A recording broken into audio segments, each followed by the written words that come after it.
On Peeps, I'm giving you my review of one of my favorite crime dramas of all time, 2002's Road to Perdition, which was directed by Sam Mendes. This is the same guy that gave us Jarhead, that gave us 1999's Oscar winner for Best Film, American Beauty. He also, in a second and third collaboration with Daniel Craig, did two of Daniel Craig's films for his run of James Bond. Skyfall, one of my personal favorites, and his direct sequel, Spectre. He also did his latest film is 1917, World War One flick, which was nominated for several Oscars just last year, just during this Oscar award show. So going to Road to Perdition, he takes on 1931 winter Depression era Capone reign of the Chicago Midwestern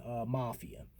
And it takes place in that greater Chicago area, in towns as well as in the city. And for $80 million budget, which I'm sure was probably substantial back at that time, it was money well spent. I'm talking from the aesthetics, the cinematography, which the late and great Conrad Hall helped this film secure an Oscar for. One Oscar out of six nominations, and then Thomas Newman gives a very complimentary, serene and elegant score to this movie. And if you listen closely, I have some of that music playing in the background. I can fall asleep to this stuff. So, going with the cast, you have Mike Sullivan, who is portrayed by Tom Hanks, Mike Sullivan Sr. He is an enforcer to Paul Newman's John Rooney. And John Rooney is the big time mob boss in the town that they live in, just outside of Chicago, and they have developed a very wonderful father and son bond, which Connor Rooney, portrayed by Daniel Craig, is very jealous of. So one night, where Big Mike and John are out doing a job, Mike's eldest son, Mike Jr., portrayed by Tyler Hoechlin. If you don't know who he is, just check out CW's hit series Supergirl. He portrays Superman. Yep, that's him. And little Mike witnesses Big Mike and Connor perform a hit. Now, violence with consequences. Is one of the big themes in this film. And when the violence in this film takes place, it's very quick, it's very fast, and there's an emphasis on the impact these violent acts have on the perpetrators and the witnesses. The victims are simply the victims, they die. So little Mike is traumatized by this, and Connor uses this as an opportunity to strike at Big Mike and his family. And because of this, it causes a domino effect that helps drive the rest of the plot of the film. John Rooney now finds himself in between a rock and a hard place because he's trying to protect his blood son, Connor, who he does love, even though he despises because of all the different character flaws that Connor has. And then he's going after, but he wants to protect the son, his favorite son, his surrogate son, Big Mike, who has all of the redeemable qualities that Connor lacks. And you also get to see beautiful character development between Big Mike and Little Mike.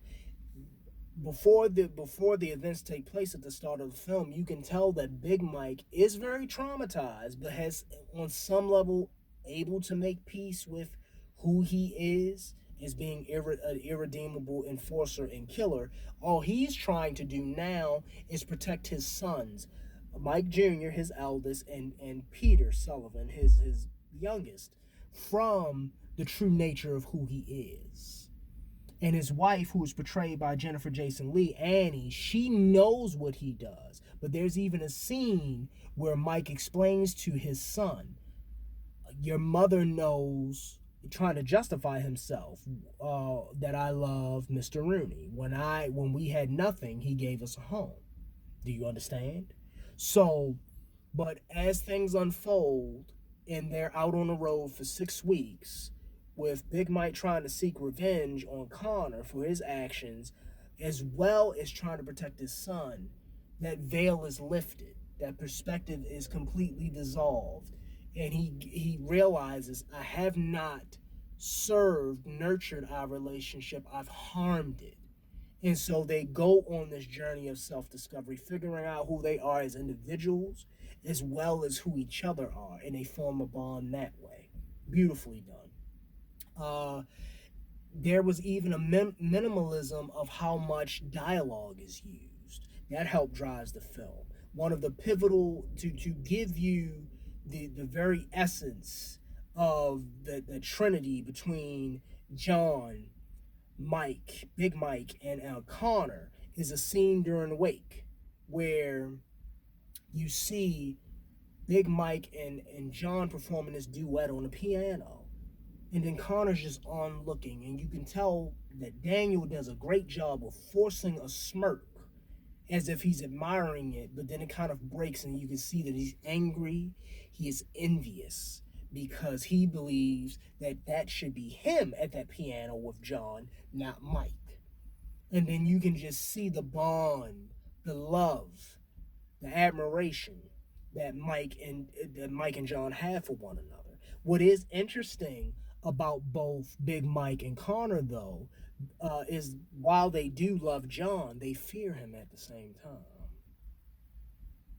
And that's kind of that interesting dichotomy is also there with Mike and Peter, little Mike and Peter towards Big Mike. They love him, but at the same time, they fear him.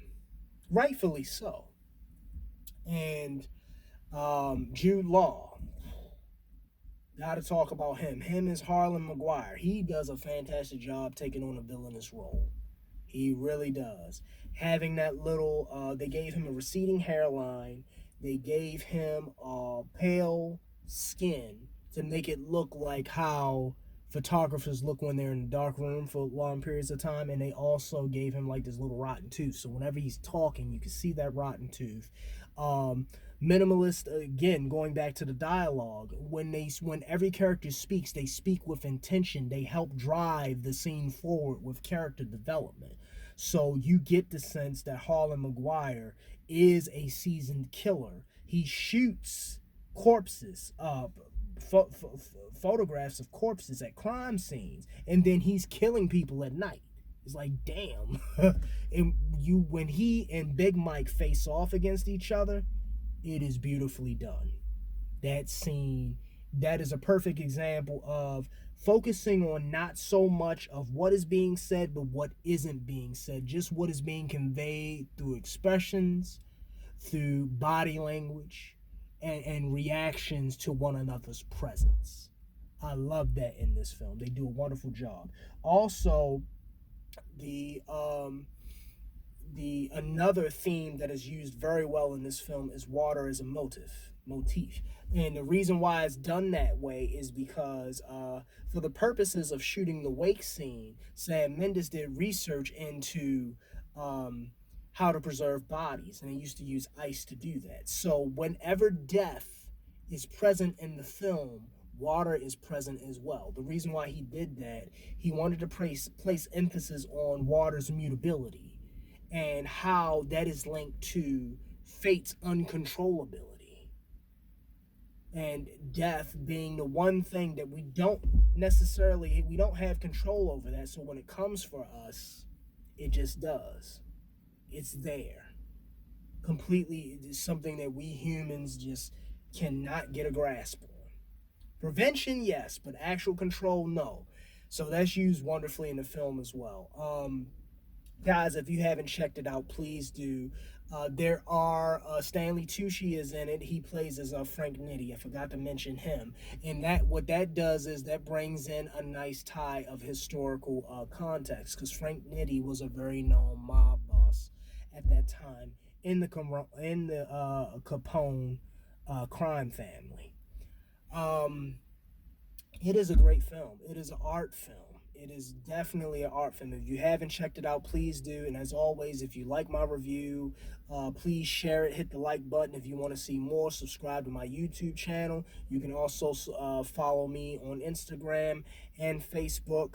I'm going to be doing more posts soon. Please enjoy your time during this quarantine as much as you can. Stay healthy, stay safe, stay blessed. Love you guys. Check it out, Road to Perdition.